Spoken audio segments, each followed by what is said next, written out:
How to upload TikTok video from PC. Hello everyone, I am Bishaka and welcome to our channel. Now let's get right into the tutorial.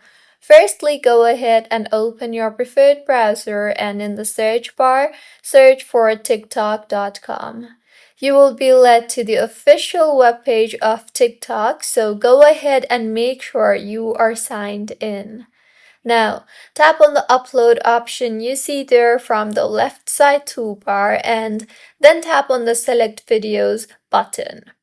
Further, you will be prompted to select the video, so go ahead and select the video that you want to post and then tap on the open option.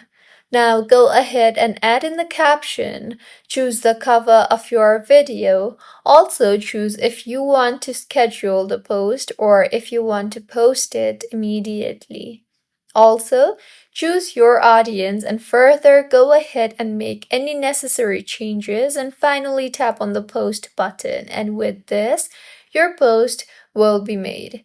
So this is how you can upload TikTok video from PC. If you find this tutorial helpful, please like the video and do comment if you have any queries.